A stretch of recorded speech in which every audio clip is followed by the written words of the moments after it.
இயேசு கிறிஸ்துவின் நாமத்தினால் உங்களுக்கு நண்பின் நல்வாழ்த்துக்கள்.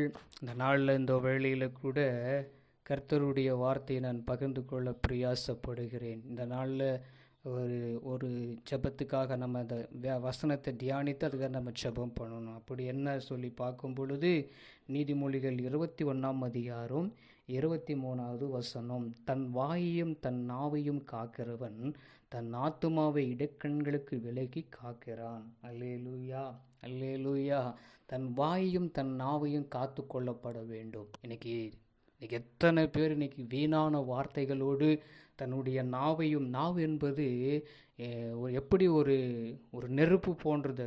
அது எப்படி ஒரு சும்மா சாதாரண இன்னைக்கு எத்தனை க்ஷணங்கள் அந்த நாவை பயன்படுத்தி அதில் தவறான வார்த்தைகளும் பேசுகிறாங்க, சரியான வார்த்தையும் பயன்படுத்துகிறாங்க.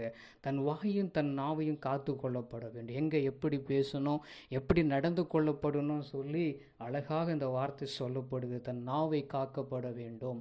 தன்னுடைய வாயையும் தன் நாவையும் காத்து கொள்ளப்படும் பொழுது நம்முடைய இருதயத்துக்கு, அது ஆத்துமாவுக்கு எந்த ஒரு இடுக்கணையும் உண்டாகாது. ஒரு பயம், ஏதாவது நம்ம தவறாமல் பேசி விட்டுடுவோம். அப்படி தவறாய் பேசப்படும் பொழுது அது நம்முடைய ஆத்துமாவுக்கு ஒரு இடுக்கணை உண்டாகுகிறதா இருக்கிறது.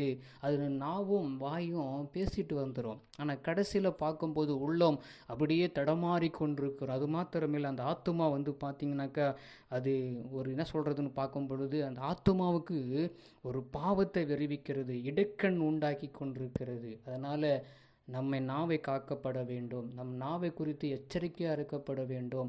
நம்ம நாவில் பிறக்கிற ஒவ்வொரு வார்த்தையும் சரியான ஒரு வார்த்தையாக இருக்கப்பட வேண்டும்.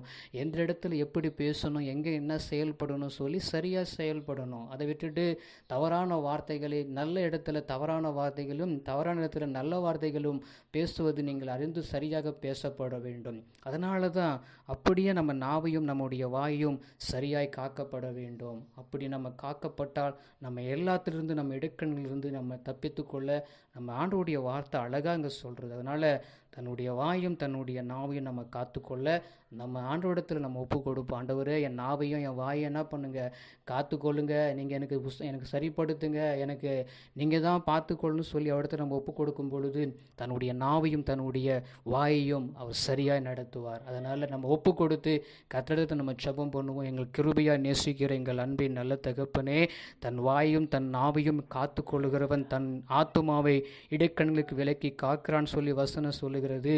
அதனால் எங்களுடைய வாயும் நாவையும் ஆண்டவரே எச்சரிப்பாய் வைக்கும்படியாக ஸ்தோத்தரிக்கிற ஆண்டவரே.